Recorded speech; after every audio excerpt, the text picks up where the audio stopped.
As I was walking in, I thought I forgot my mask, and I looked around and everybody's so. Great. Yeah, We're all vaccinated. finally. Finally. That finally. Yeah.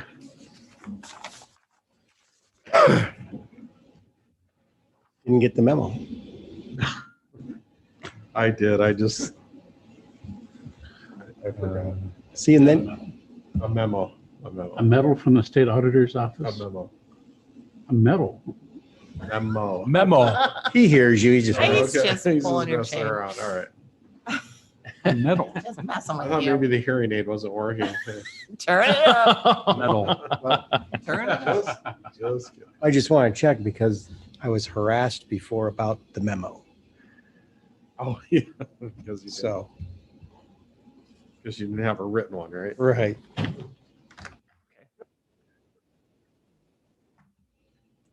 That's new. Oh, who was that?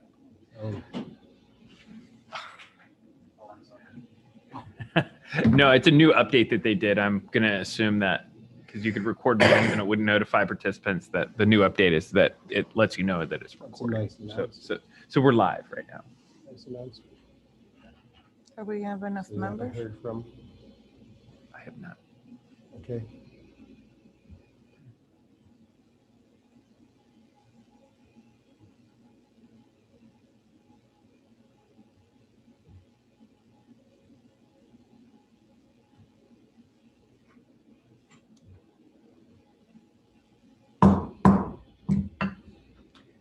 County and City Council for May 24th, 2021 is now in session. Roll call, please. Council President, Mr. Arcaro, Present. Mr. Emery. Oh, sorry, Mr. Goff, Here. Mr. Kozeski, Here. Mrs. Ledford. Here. Mr. Moiseo, Here. Council City Manager, Mr. Hockaday, Here. Finance Director, Mr. Williams, Here. Law Director, Mr. Smith. Here. Okay, please join me in the Pledge of Allegiance. Pledge allegiance to the flag of the United States of America, and to the republic for which it stands, one nation, under God, indivisible, with liberty and justice for all.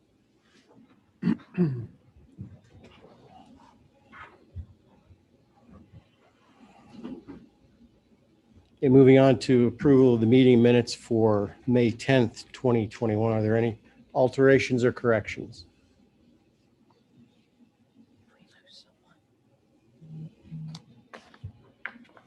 Hearing none, is there a motion? I'll make a motion. Second? I'll second. Thank you, Mrs. Ledford. Mr. Arcaro, Yes. Mr. Goff, Yes. Mr. Kozeski, Yes. Mrs. Ledford. Yes. Mr. Moiseo. Yes. Okay, the meeting minutes for May 10th, 2021 have been approved. We have an awards presentation this evening, and with us in chambers is Lisa Talladino, who is the Employee of the Month from the Police Department. Lisa, if you'd like to come forward with the chief.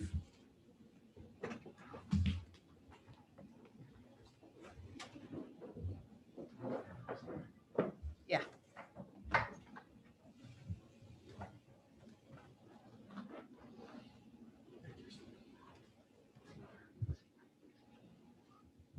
Could read the certificate in the record, please. Certificate of Achievement, Employee of the Month. The Employee of the Month for May is Lisa Talladino. Lisa Talladino started her career at the Conneaut Police Department as a dispatcher in 1999. She was new to the position and quickly proved herself to be one of the top dispatchers in the communications division. She worked in that capacity until 2005 when taking a job as a dispatcher with the Ohio Highway Patrol. Lisa returned in 2013 and has been dispatching ever since. Lisa is the TAC coordinator, which involves keeping the entire department up to date on monthly updates regarding law enforcement informational resources. She also attends monthly meetings regarding technology advances surrounding the everyday functionality of dispatching. Lisa often puts the police department before her personal life, including her family, and is always available when needed. Lisa always has a positive attitude and is a pleasure to work with. Signed, Council President John Arcaro, Council Member Terry Moiseo, and dated this day of May 2021. Congratulations. And on behalf of City Council, that's something for you. Congratulations. Welcome. Lisa's been around for a long time. She's talked to me on the radio, so it's quite a while ago.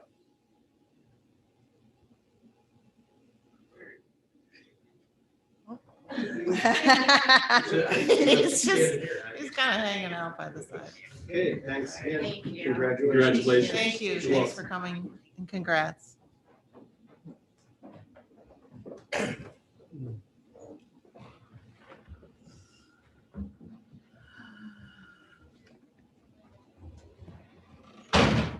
Oh,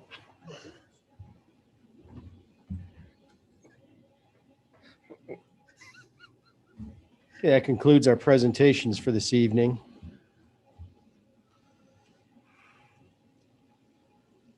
Now move on to citizen comments. Anybody have any citizen comments? I had one dust on the dirt roads. Got 3 calls on dust on the dirt roads.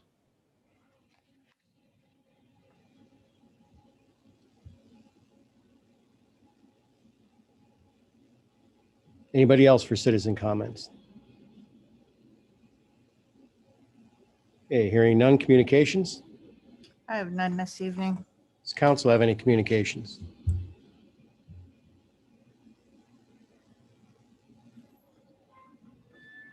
Okay, moving on to reports for our administration, beginning with City Manager, Mr. Hockaday. thank you, Council President Arcaro. Just a quick couple of updates. The Memorial Day services this coming Monday, as always, will be starting at 10:30, the procession, and it's a little different route. As you recall, the last time we did it, it was the modified route where we go up to State and then we curl around to Harbor and Main in front of the Marcy's Funeral Home. There's a memorial there. And then the procession will proceed down to the memorial here at City Hall. And then it'll proceed down Main Street all the way over to the Center Street Cemetery on Liberty Street. So that is the plan. They do a wreath laying ceremony here up at City Hall. So I just wanted to remind everybody of that. If you're available, please join us on May 31st, Monday, for Memorial Day services. The other reminder that I wanted to put out there is the NEO Fund is continuing to hold some entrepreneurial series classes. They did some here in the fall of 2020. It was actually a full class, although a little bit modified because of the pandemic. They are minimal. I believe there is a small fee that new business owners or existing business owners can pay. I believe it's $50 or $100. I can't remember off the top of my head. You can find those classes and course listings on their Facebook page, listed under the NEO Fund. I would really encourage anybody who has an existing small business or is thinking of starting a small business to please start with the NEO Fund. They do a great job. It's minimal cost, and it's a great way to get your kind of toes wet in terms of starting that business that you're thinking about. They're going to be offering them here in Conneaut. So really appreciate Larry Polina and his team for putting those classes together. And we've had a lot of interest. So they came back from last fall. So I would sign up sooner rather than later because they do fill up. Couple meetings that I want to draw your attention to. The Ashtabula County Transportation Improvement District. We formed this district 2 or 3 years ago. These are the same as the 629 or the ODOT Jobs and Commerce funds. By binding together into a countywide district, we ensure that a minimum of $500,000 for eligible projects that apply, so long as the one selected. It looks like Geneva has a project with Green Bay Packaging, previously known as Third Dimension. They're doing an expansion project over there. It sounds like a great project. So that is going to be the Ashby County Transportation Improvement District application from this county. It's a mouthful. COVID vaccines. We had Nichelle and gang here at one of our last meetings. I just wanted to make sure that the mass vaccination site in terms of Station 3, our last clinic there is going to be June 3rd. And then we are going to be closing that Station 3 site. They are still going to be doing some rotating or special announcement mass clinics. I would look to the health department as well as the city's webpage for that.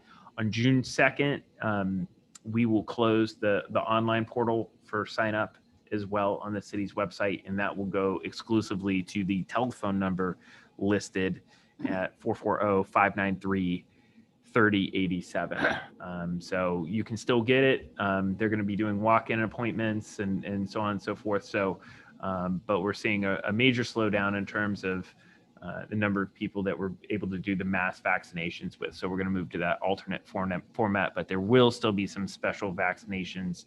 I know they're preparing kind of a county-wide one for children aged 12 to 17. So contact the health department if you're interested in that. County Creek Dredge Material Facility. We are scheduled for the additional $1.9 million is going to have its state controlling board hearing on June 14th. If that is approved, then we're going to be looking to move forward with our phase 1, which will be the capping of that site. And then we are continuing to seek the second half funding from the state of Ohio. There's some discussion about the ARPA dollars, American Rescue Plan Act dollars that the state of Ohio has received and the eligibility of this project. So we are going to continue to work with the state of Ohio on that. Our Route 20 waterline phase 2 is scheduled for pre-con this week. Chestnut Stormwater Phase 3 has been awarded by City Councils pending a final contract. It is known as a joint contract because of the CDBG funds, where subrecipients to the county also has to authorize those. And hopefully that will be wrapped up this week so it can proceed into pre-construction. Buffalo Street, this is the boring project where we're going to bore a new sewer line underneath the tracks there. It's just in need of replacement. That was appropriated for this year, though we might have to modify that appropriation or the wastewater treatment plant capital budget to accommodate that. But that Buffalo Street project is presently set for us to review plans in August and put out to bid in September. So that's the current timeline on that. Our wastewater treatment plant filtration improvement project, the OPWC was awarded. We will not receive the contract for that, the final grant agreement, until after July 1. So once the current biennium appropriation from the state of Ohio is completed, that will come to us after July 1. So we will look to put that together. The bid documents are largely prepared, ready to go, but we have to have the appropriation from the state of Ohio and the final grant agreement in place before awarding the contract. The ODOT project, as you know, the Route 20 West full reconstruction process is underway. Prior to the meeting, I know there were a couple questions about the resurfacing portion of that project. Dominion is in process in replacing some of their low pressure community mains in advance of our project. So the resurfacing portion is scheduled for 22. These projects, because there are 4 components, the Center Road Bridge deck repair, Route 20 West full reconstruction, Route 20 West overlay, and the culvert replacement on Lake Road 531, were all part of the same project list. They were going to be spanned over 2 years. So we've kind of shuffled it around a little bit to create balance, because the biggest issue is closures. We can't close all the roads at once because people will be trapped. So as much as we'd like to trap you, we're trying not to. Chestnut Street is going to be closed north of the CSX tracks, and the Center Road Bridge is also moved into the 22 session as well. I'm going to take a moment to talk about Center Road Bridge now. That is not related in any way, shape, or form whatsoever. It is presently closed right now, but that is because of a vehicular accident that occurred over the weekend. It significantly damaged the guardrail portion on the west side of that. We had our engineering group come out and do a review over the weekend and recommended that it remain closed until the damage can be repaired. We did have a contractor look at it today. We are going to review those options as soon as tomorrow. So our goal is to get that back open because our goal was not to close this in this calendar year, but do it next year so it didn't conflict with the West 20 closure. So we're working on that. It was due to a vehicular accident. And as soon as we're able to get that open, we will. I'll keep council apprised as to the status of that. But right now, I don't have enough good information to advise you on what that closure looks like or what the repair might be.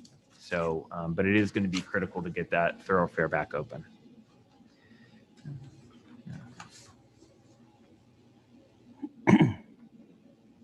Public Works. Public Works was really focused on doing some downtown cleanup this last week. Typically that's done by a volunteer group. However, we organize it in early March based on our discussions at the time with the health department and our ability to social distance on that working group. We just did it in-house this year. So hopefully that volunteer opportunity will come back next year. So hopefully everybody can come out for that. I appreciate them kind of digging deep and getting the downtown striped and mulched and taken care of. This week, obviously, is all cemetery cleanup to address Mr. Gauss, citizen who called them about dust control. Typically, we have not done dust control prior to the Memorial Day weekend, just because of time of year. Typically, it's more damp this time of year. So we're hoping we get a couple little sprinkles of rain. Maybe that'll help some of it. Speed will help most. Slowing down on dirt roads. They're all going to be dusty if you're driving 45 miles an hour. They are 25. So if you keep it within the speed limit, that typically helps a great deal. And as soon as Memorial Day is over, we have crews that are set to go out and start doing dust control on the southern roads. We are down to the last $18,000 of our southern roads maintenance budget this year. Because of all the excessive grading that we did early spring and addressing some of those complaints. We encumbered 13 of that 18 with the first round of dust control. So ultimately, if we will need another round of dust control, council may have to reappropriate or adjust that line for Public Works. Well, the downtown looks very nice. So we got a lot of work to do in the cemeteries. They'll get them cleaned up. They got the underpass done today. We'd like to do them as close to Memorial Day as possible, particularly before they set flags. So I know they had already set flags at one of the cemeteries, so it takes us extra time to go through and pick them up, weed eat, and put them back. So I think they have that ironed out with the Legion, so and the Boy Scout troop that has done it in the past. So hopefully they'll get them all tidied up here for our traditional service. Sewer department has been assisting Public Works as they have been otherwise disposed with a couple stormwater extensions, a couple up in the harbor area specifically. So I appreciate Brian Bidwell and crew moving the ball forward on those projects while we're kind of in the busy season here. So really do appreciate that. And I got my last two items. That's all I have, unless there are any other questions. Yeah, I see that water and sewer did assist with the downtown. Yes, they did. That was this project. They did a good job down there. So, any other comments or questions for the city manager? What would be the chances of getting some weed whacking done at Malik Park? And the trash can emptied. We try and get all the parks and all of the cemeteries completely done prior to Memorial Day. So I would say that chance is about 100%. Thank you. Thank you very much.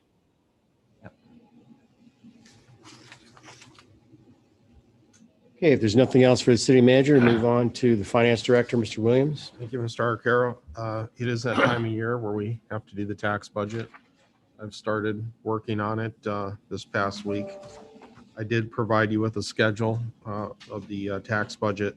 So at next week's meeting, we'll have the ordinance hopefully on the agenda for the tax budget. June 14th, council will pass it, setting the public hearing date as of June 28th. We have to publish that at least 10 days prior to the actual hearing date. And the preliminary budget will be on file in the city finance office on June 28th, the same day as the hearing date. It'll be here in council chambers at noon. We generally don't have anyone in attendance, but if anybody would like to come here, they're certainly more than welcome to do that. The tax budget will be presented to the work session on July 6th. Council will need to adopt it on the 12th because it has to be done before July 15th by statute, and then it has to be submitted to the county auditor's office by July 20th. And then at the very bottom there, you'll see that council needs to adopt a resolution accepting the tax levy rates prior to October 1 of each year. So I just wanted to make you aware of that. And then as far as the American Recovery Plan, I've attended 3 webinars so far with regard to this. I have a 4th one coming up.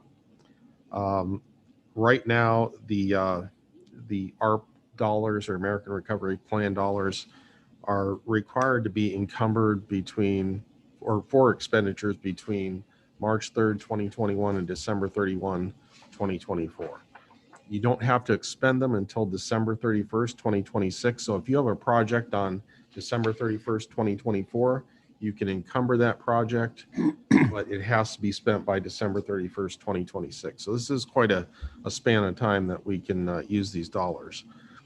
We are a non-entitlement city, which means we are not going to get directly funded from the federal government. We will receive our appropriation and our funding distribution through the state of Ohio.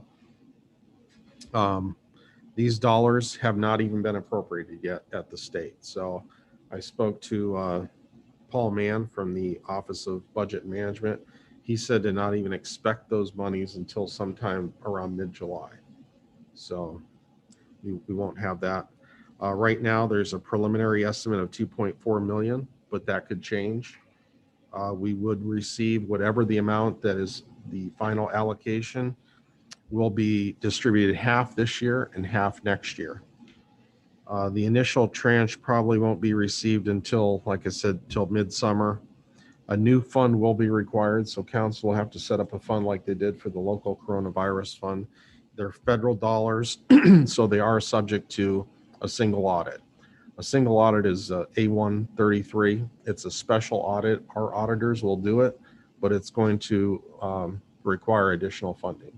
I'm not sure at this point how much it's going to cost, but we're going to have one this year for the coronavirus. We'll have to have one next year for this. And then of course, the $19.5 million grant that the city manager obtained, that is federal dollars as well. I'm sure that will span several years. So for the foreseeable future, we're going to require a single audit each year for probably the next 4 or 5 years. And right now, these are interim guidelines. They are not final. They won't be final until July. But they are a good guideline at this point as to how it can be spent. So what I gave council is the fact sheet, which is 8 pages long. It's just a brief summary of the American Recovery Plan. Then I gave you the frequently asked questions. That is 18 pages and there's 60 questions. And what they did is they took the federal guidelines and they pulled out the most important aspects of those and put them into a question and answer format. So if you look at just the fact sheet, if you turn to page 3, it'll say, well, 2 and 3, it says uses of funding. And they give you a very broad or a very general summary. Support public health expenditures, address negative economic impacts caused by a public health emergency, replace lost public sector revenue. That's a tricky one there. And I'll get to that a little bit later. Provide premium pay for essential workers, and invest in water, sewer, and broadband infrastructure. So each one of those is discussed in a little bit further detail as you go through the facts. And then if you get to the final page, you'll see ineligible uses. States and territories may not use this funding directly or indirectly to offset a reduction in net tax revenue due to a change in law from March 3rd, 2021 through the fiscal year. So we are not able to say our income tax declined by 300,000, therefore we can reimburse ourselves for 300,000. That can't be done, but you can look at overall general revenue reductions and try and reimburse the city through that. I'll get into that just a little bit later. And then you may not use it to make a deposit into a pension fund. So there are other ineligible uses, but these are the two main ones. And then as far as the frequently asked questions, I just picked one because we could be here all night going through this, but eligible uses, revenue loss. So if you look at the impact on here, it'll say it's how revenue is defined for the purpose of this provision. Then you get into what the time period will be. And there's 4 different time periods that you can look at. And then there's the formula for calculating the reduction in revenue, which is a base year 1 plus the growth adjustment minus actual general revenues. Then they tell you the base year, the growth adjustment, what N equals actual general revenue. So it's not just we're going to have to run through that calculation if that's how we use some of those dollars at some point. I would encourage council to look at each of these documents, since you will have to have some input as to how you want to allocate the funding. Some of these may not be, a good funding for the city. Others, you may have more of an interest in providing those funds for certain areas. So, but as I said, I would encourage council to look at that. We could probably have a discussion at another work session. So that's all I have this evening. If you have any questions, I'd be happy to answer them. So, Mr. Williams, excuse me, you said we don't get any direct funding? No, ours is allocated to the state, and then the state pays the city. It'll distribute or disperse the funding through the city. If you're a metro, if you're over 50,000, every county, no matter what the population, is a direct pay from the federal government. So you have to apply for those funds through the federal government. Because we're a non-entitlement city, we're less than 50,000, all of our funding is going to come through the state. It'll be dispersed directly from the state. However, they have to pass the legislation appropriating the money to distribute to us. So it's not going to be something where we'll get 1.2 million on a certain date that sits somewhere in an account which we can utilize, then 1.2 million on another date. It's almost like a reimbursement? No, what it is the state will take our funding, and then whatever they determine that final amount to be distributed to the city of Conneaut, they'll give us half of that amount, but it'll be dispersed through the state. We won't have to apply to the federal government in order to obtain Gotcha. that Just funding. through the Yes. funnel through the It's an state. intermediary. Right. So Do you know how they're making that determination about how much we would get, who gets what? well, right now, Any idea? right now the preliminary estimate is 2.4 million, but it could go up, it could go down. We just don't know at this point. I believe it's on a per capita basis. That's what okay. All right. That's what I And thought. I don't believe states can modify it dramatically from what the federal guideline That's is. another thing I was going to But ask. they're- Okay. They are also saying that initial number that they printed is an estimate, and it could fluctuate from that. All right.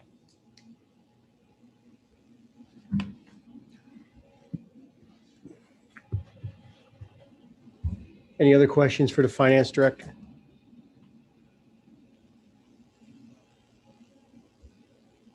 Okay, thank you, Mr. Williams. Move on to the law director, Mr. Smith. Sure.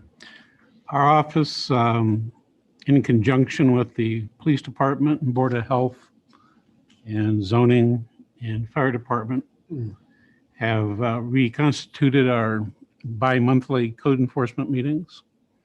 And we are preparing and implementing what we'll call our spring offensive. Last week, we had 2 administrative search warrants on homes that were without water and had serious sanitary conditions associated with them. We're also working with the Board of Health and the Sewer Department to design and implement a septic system operation and maintenance program that is being mandated by the state, which is probably long overdue. And then lastly, we're monitoring the cash and transfer, the cash and transaction between the city and Cashin for the acreage there at the Eastside Industrial Park, which should bring in some additional money and take care of one of our issues. So that's all I have. Thank you, Mr. Smith. Any questions for the law director?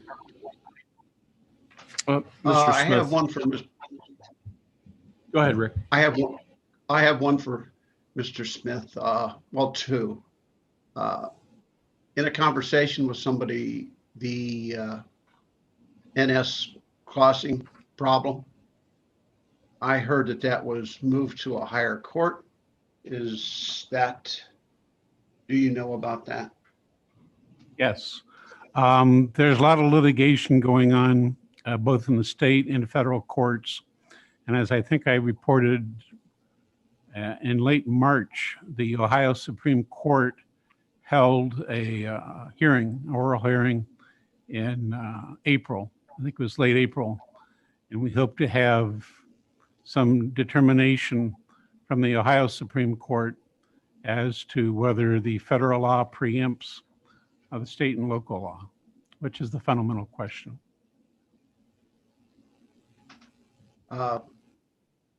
Thanks for having your hit list for the spring clean. Long overdue. We need to keep track of the housing stock. Thank you. Well, a lot of this is inside houses, and so we don't know it's there until we get a complaint or until there's an issue. And there's a number of these houses in Conneaut, and we're taking the most serious ones first and working down by priority. And there's some serious situations out there with people that don't have water and with the consequences that come from that. So I think it's a problem that cannot be resolved entirely by the legal department or by the court system. I think it's going to take some combination of a legal action and community action in order to tackle this situation. Thank you. Any other questions for the law director? Mr. Smith, with these bi-monthly code enforcement meetings, we also looking at structural deficiencies to homes, appearance, disrepair, those sort of things. I mean, I'm assuming some of those, and I haven't read the entire zoning code completely, but I'm sure those would be addressed by the zoning code. So let's say if we have a structural issue with a garage or a porch or something like that, that would fall under that also, correct? Not entirely. It falls primarily under the property maintenance code, Okay. which is separate and apart and easier to deal with than the zoning code. Okay, so with the disrepair, and I've had a couple people approach me on some, what they're looking at is our lack of code enforcement with some structures in the city, mainly residential structures. That's kind of why I brought it up. There's a fair amount of that going on in the city, and the resources, the human resources to deal with it don't begin to match the demand. Right, and that's, I believe we're aware of that. So it was brought to my attention and I'm aware of those things. And And I just said, we'll do the best that we can to address those issues. The other thing to mention is the strongest order that can be given is a condemnation order for structural deficiency. The city really does not have the ability, except vis-a-vis the courts, to seek that. Typically, structural integrity is ascertained by the county building office. Right. And right now we are between CBOs at the county. So our ability to just call up there and say, hey, we need someone to come out and inspect this and give us, a thumbs up or thumbs down on the condemnation order, that ability doesn't exist right now. And that has been another issue altogether in having a consistent county building office. And it's one that I hear all the time, not only from builders in our community and property owners within our community, but also, on the code enforcement side. And there have been varying levels of support over the years from the county building office and engaging in those activities with the city. Some of them were a little reluctant, others were fantastic and coming out and joining us on when we do administrative search warrants on various houses and coming in and ensuring that we can bring all the various segments of code to bear. But right now that ability is non-existent. And until the county can resolve that by hiring somebody that actually has that authority within our county, we're kind of stuck in the tailwaters of some of these problems. So I do want to make sure, now we do have a property maintenance code, but we don't have the certifications or really the legal footing to condemn a structure, condemn a portion of a structure as unsafe or unsound. When we have had to do this in previous gaps when there was no chief building official for the county, we have relied on a couple structural engineers from CT Consultants to come out and give us a written report, and then we would seek that in court. And that's been our means and methods for structural stability when we don't have a county building office. So even as far as understanding all that structurally, but appearance-wise, I've known in the past as a city forced people to paint their homes or to have gutters installed and downspouts and things like that. That would be part of that property maintenance code then, correct? It is, Yeah. but I think, Mr. Smith brings up a really important point about bandwidth in these offices. So, while I find those things to be problems and some of them are inconsistent with the code, the administrative search warrants that were done on a couple homes, I mean, these were significant high health hazard situations. Those are always going to receive our attention first. And to give you an idea of how many touches that takes, I would say these houses have all been visited a half a dozen times, trying to speak with the property owner, talk with somebody, engage with them. Then there's an administrative search warrant. There's usually some follow-up. These people sometimes need medical care and attention that's really beyond our scope, but we try and align them with agencies that can help provide those services to them, and really to make sure that they're in a safe place themselves. So it's a pretty complex problem in some of these high intensity things, and those take a great deal of time to process, but have to be dealt with first. And Part of that's- that equation is the financial ability of the city to go through a condemnation. And in my opinion, I think the city needs to make, we've talked about this before. Right. I think the city needs to make a financial commitment to funding the code enforcement system that you have in place. Well, and I think by bringing it up, I think we get it out there that we are trying to do something. We are trying to address it as best we can, and we get it out there to the public that, there are things that we're trying to do and will do, and doing the best that we can with that.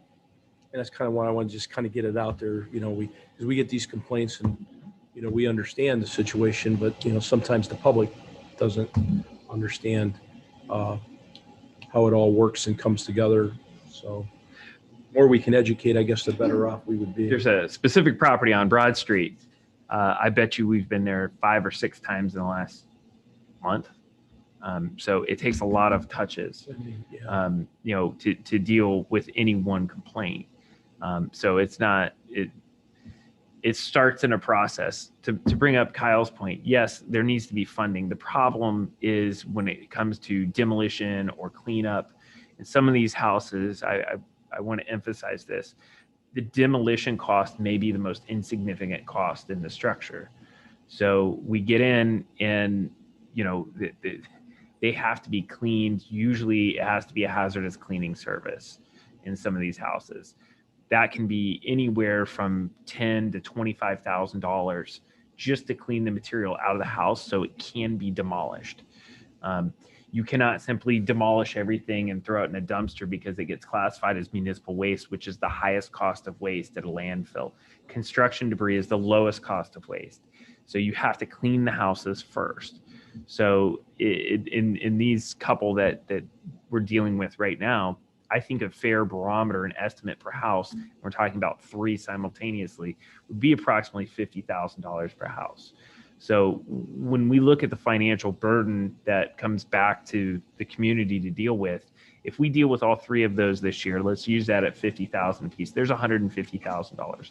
We've already committed to move forward on the 970 Harbor structure. I'm estimating the final cost on that's going to be $15,000, $20,000 in total. So we're up to $170,000. Right now, that would have to come back to council for additional appropriation. We don't have any line that would sustain that. If we'd planned that out and say we planned out $170,000 in budget, we wouldn't have landed on these houses fall of last year when we were budgeting and showing you for a plan for houses that simply need demolished or removed. So these kind of come up, and when they do, they need to be addressed. So it's a difficult balancing act between planned operations and capital expenditure and the ability to have cash reserves that when problems like this do come up, we can deal with them because we haven't appropriated every last dollar to the operations side of the game. So there's a balancing act that way as well. So I just want to make sure it's not that we don't care, we don't focus on it. We focus on it a lot. We have limited resources and we have to use them wisely. And we also have to be aware that, you know, terrible scenarios like the ones we're discussing right now do come up, and they come at extreme expense to the community. Thank you very much. Maybe for a later discussion would be ways to somehow intervene before these get so bad or something. I mean, I'm just saying stuff to think about. I think so. You know, like how does it get so bad like this to where we have to do this?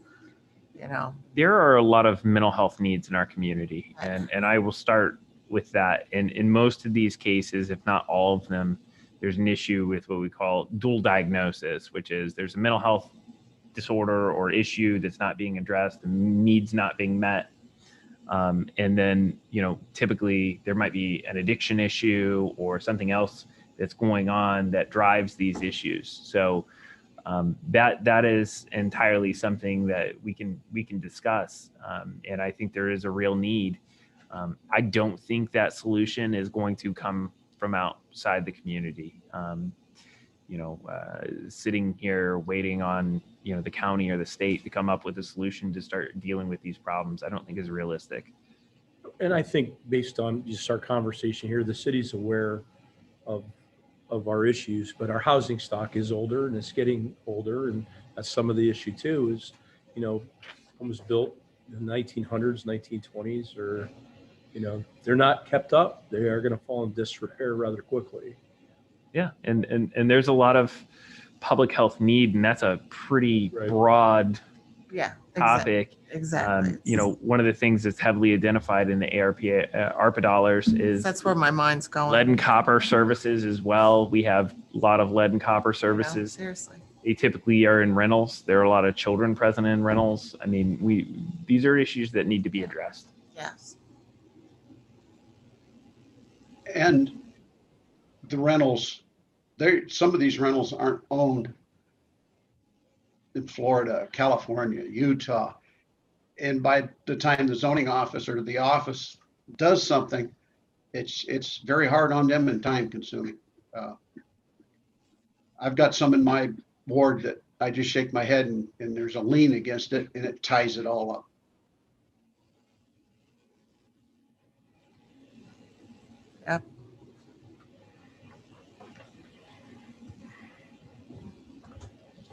Any other discussion on this topic? We could go on all night, Yeah. for sure. Comes down to money. Yes, and that's something that we're going to have to look at later this year for a budget work session. Maybe some of our capital dollars, we're going to have to look at wasting those capital dollars on demolition. But the end result will be hopefully a cleaner community, so. Oh, we used to have that NIP program that was funded by the federal government. Jim, is that correct? By the It state? was funded by a settlement achieved by the federal government with the banking industry in the 2008 housing crisis and their negligent home loan programs that they were running. A number, if not all of the major banks were cited and paid fines in the billions of dollars. That went into a trust fund, which became the neighborhood improvement program in the state of Ohio, and through the county land bank, we were able to do that. I don't think people realize how much money was flowing through that program when we were doing sometimes 20 home demolitions in a year at an average cost of $20,000 to $25,000. And we were knocking on the door of $500,000 demolitions per year just here in Conneaut, and countywide, it was far more massive than that. But the allocation was billions of dollars federally, and I think it was even in the billions here in Ohio. And that's gone now. It's gone. It's expended. So if we're going to do it, we've got to do it ourselves, and it requires funding. It's all up to John. Right, Mr. Aye. Williams? It's all up to you. I'll look at that reserve account. Well, there might be some eligibility in ARPA, and we can look at that, particularly in the demolition remediation. We do have a draft list of some priority capital projects. I can hand it out to council. The only problem with handing it out is I don't know if any of it's eligible yet. A lot of these guidelines are still so vague. Right. You know, the only promise that they've made is that the guidance is at 150 pages, and they assure us it'll be over 400 by the time it's done. So it's kind of been a wait and see approach, but I'm happy to provide what I think some of those capital needs are and hopefully eligible expenses. That sounds good. Yeah.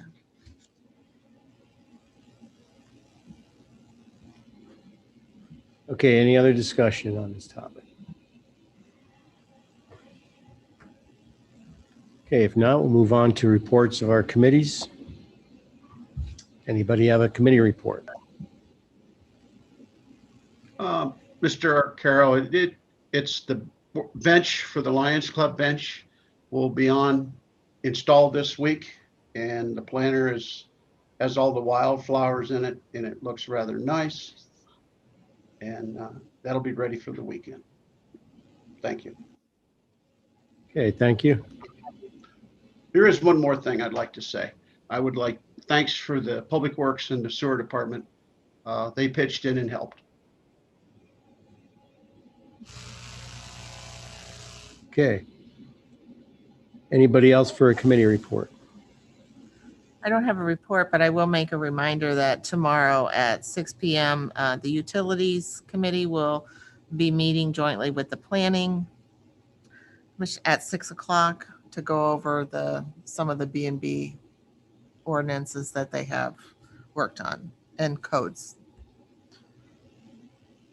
And is that Zoom or? I think the email said it would be Zoom or in person, Okay, which is here, right? Yeah. Zoom, it is Zoom. okay. Any other committee information? Okay, liaison reports. I have one, Mr. Arcaro. We met with the Board of Education in our joint meeting with the Conneaut Area City Schools and reviewed a few topics. One thing is that they are offering to the students 12 to 14, they were looking, sent out information to the parents to get back sort of some feedback as how many students would be interested. They got about 105 that are interested. Now, this may change, but as of the meeting, they were looking at joining in with some of the summer activities to try to hit those age rate students to get them vaccinated. They did let us know that 90% of their staff have been vaccinated. So I think that is great. Some of the other issues we just talked about, we're updating on the Chestnut paving. We hit a little bit about they are still in need of a resource officer. So some options were laid out there. They were going to meet with our safety committee and discuss some options for that. Hit on D-Day a little bit. Is right now they submitted a plan to the health department for a limited scope. They're looking at about 5,000 per day. The reenactors and staff need to show that they have been vaccinated. And as of right now, they're thinking of only using the high school for parking, and so would only need a limited amount of buses for that. Mr. Hockaday discussed many different road improvements that we've been doing and things that we've been talking about here in council. And they gave us the new map or the new calendar year for the schools. So it was a good meeting. The next meeting is planned for September. Let's see, is it the 15th? I think it's the 15th, but further down the road, I'll let you guys know for sure. And that's it. Okay, thank you, Mrs. Ledford. Any other liaison reports? Oh, I will mention also, sorry, that there is a cable advisory board meeting tomorrow at 5:30 at the library.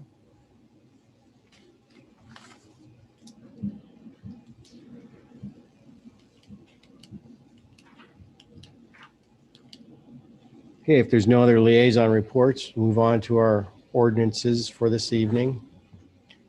And we have one ordinance on the table, 8820, which will remain on the table. We have no ordinances in third reading, and we have 4 ordinances in second reading. And we will begin with 1921. An ordinance to amend Chapter 110 of the City of Conneaut Codified Ordinances governing fees and not declaring an emergency. Okay, Mr. Smith, would you like to say something on this? I think we've been talking about this for the last several months, and there's nothing further to add on it. I think it's ready for passage, and if you wanted to go through readings, that's fine.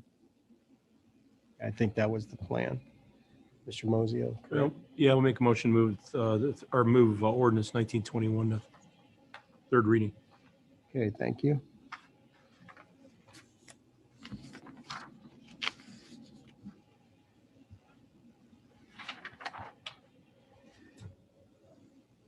Okay, next up is ordinance 2621.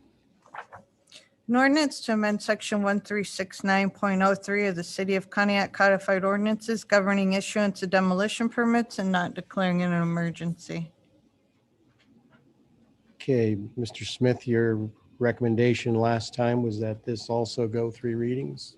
It's up to you. I mean, I think either ordinance is ready for passage, but it's always a good thing to have it go 3 readings if that's what you'd like. Yeah, I think that's what we'll continue to do. So that would be the companion ordinances as well. So we'll move ordinance 2621 to a third reading.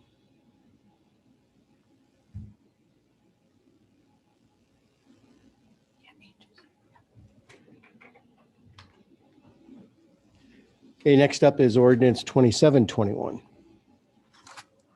An ordinance to delete Section 1379.04 of the City of Conneaut Codified Ordinances governing escrow for vacant property and declaring an emergency. Okay, again, this is a companion ordinance, so that will also be moved to a third reading as well.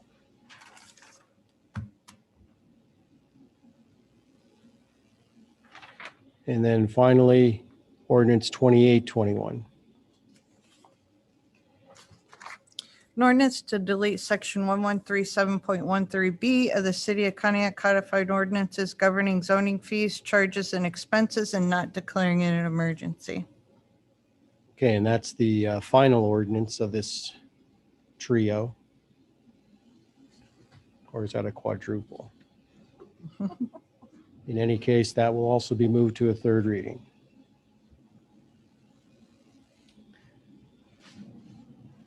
And that completes our ordinances and resolutions for this evening. Move on to unfinished and old business.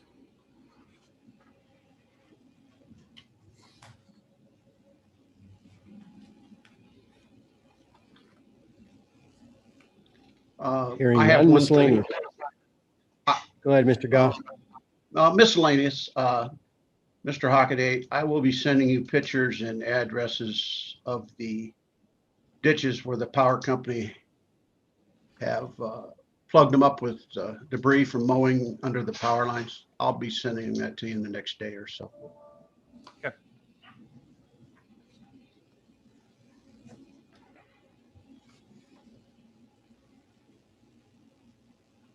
That was miscellaneous, Mr. Goff? Yes, that would be miscellaneous. Okay. Anybody else for miscellaneous business? I just have a couple of things. There's some large tree stumps on the tree lawn, 688 State Street, I believe it is. Do we know, was that a city project or do we know anything about that? Have they just been cut? I'm sorry? Were they just cut? Yeah, I think they've been there It's been quite a like while. 2 They're, months. they're large. I mean, actual, they're not really I don't. trunks, tree trunks. I don't believe those are ours. I believe those are Be those the of property the owner. property owners. So if they set them on the tree lawn, then what's the, They need to have them removed. Can you have somebody check into that? You said 688 State. okay. And then lastly, Confirm. I'm sorry? I want you to confirm the address. I'm sure it's 688 State Street. Okay.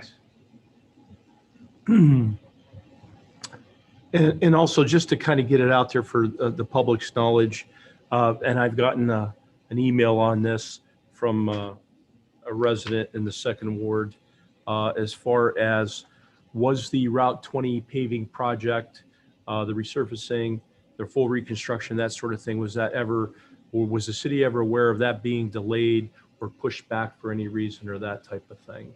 And with all the moving parts with this and with COVID and things like that, so I guess it's out there and we're clear that how this has moved forward and is moving forward, and kind of address that. The schedule is set by contract with ODOT, and they have right up to the point where they award and sign the contract to modify that schedule based on what fits. So, delayed, no. This project was going to span 2 years regardless. There were some accommodations made based on some other known city projects, such as Chestnut Phase 3, which will result in a closure.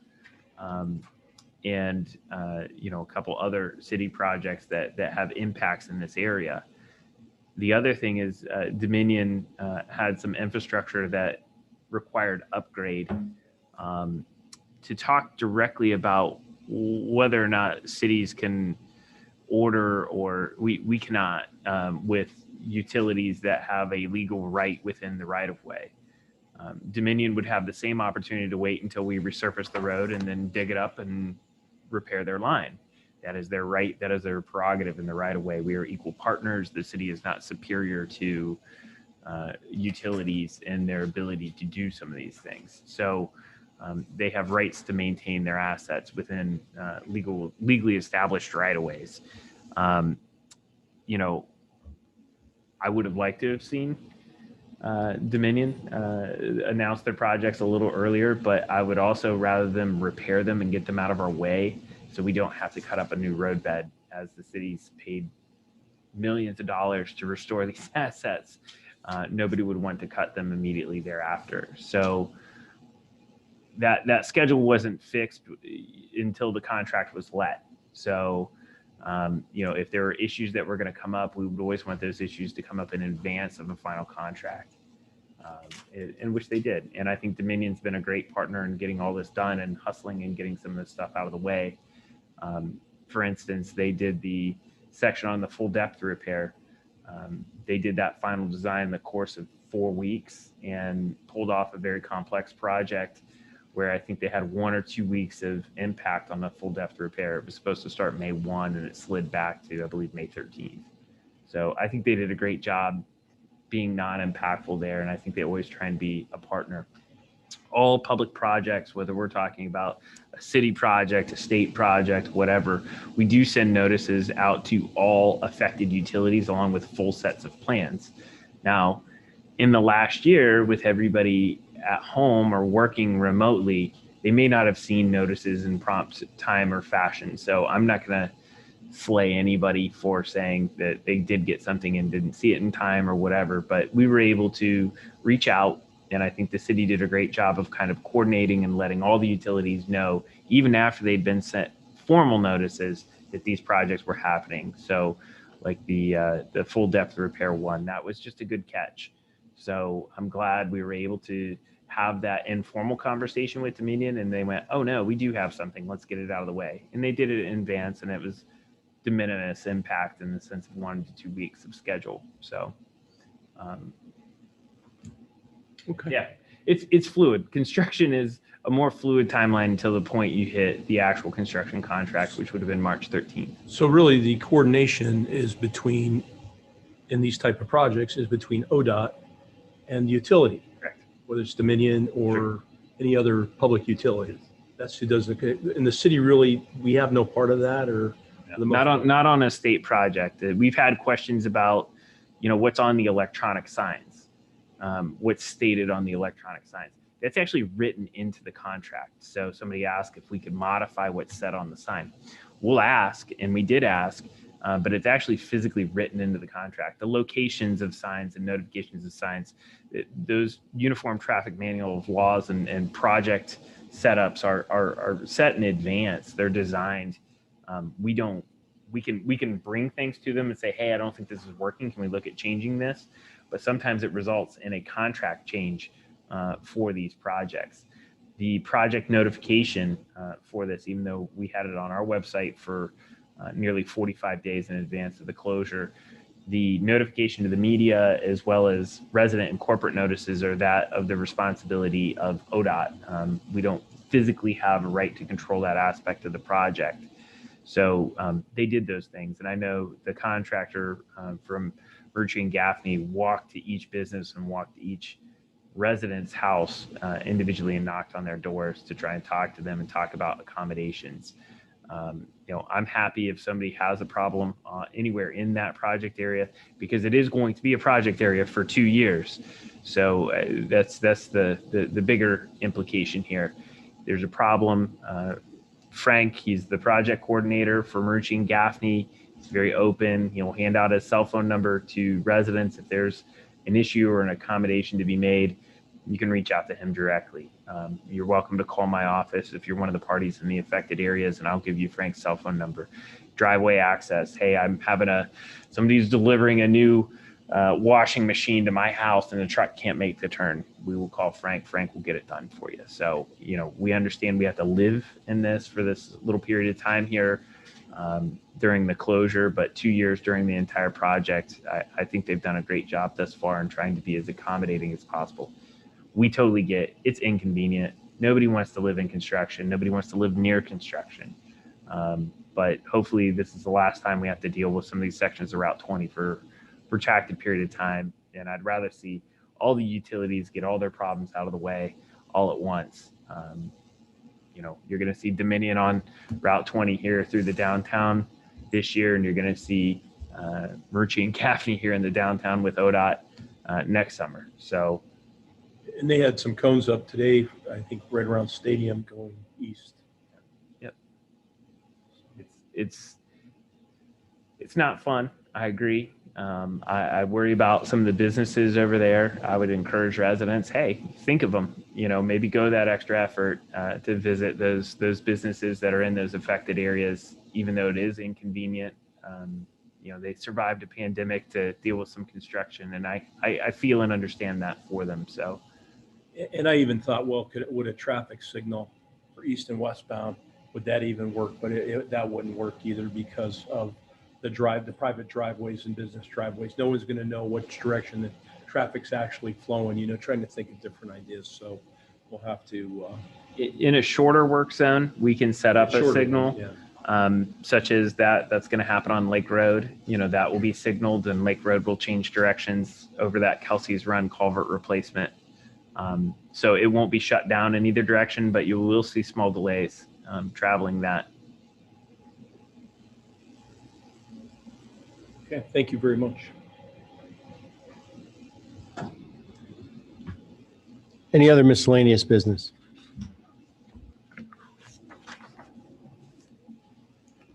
Okay, I have one thing, Mr. Hockaday. I don't know if you have any idea what's going on, but there's utility poles that CEI is dropping at numerous places around the city, and they've been there for quite some time. These are the Are they extra. Are they the extra big ones? It's like a replacement. They're just straight replacements.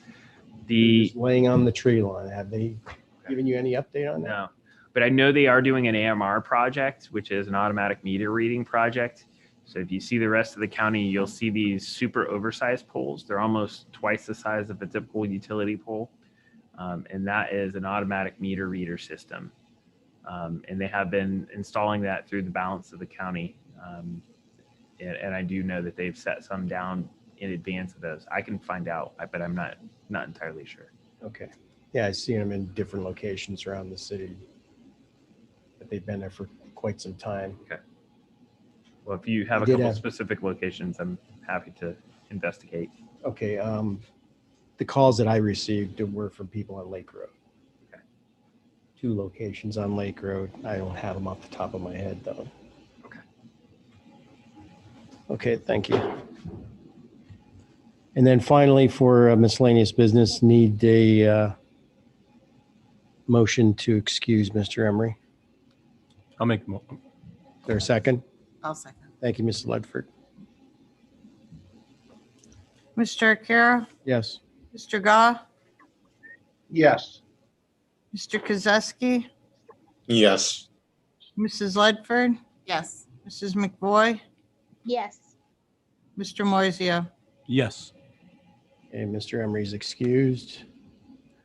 There's no other business to come before council. Entertain a motion to adjourn. So moved. Is there a second? Second. Thank you, Mr. Moiseo. Mr. Arcaro, Yes. Mr. Gah, Yes. Mr. Kozewski, Yes. Mrs. Ledford, Yes. Mrs. McBoy, Yes. Mr. Moiseo. Yes. Okay, City Council for May 24th, 2021 is adjourned. Thank you.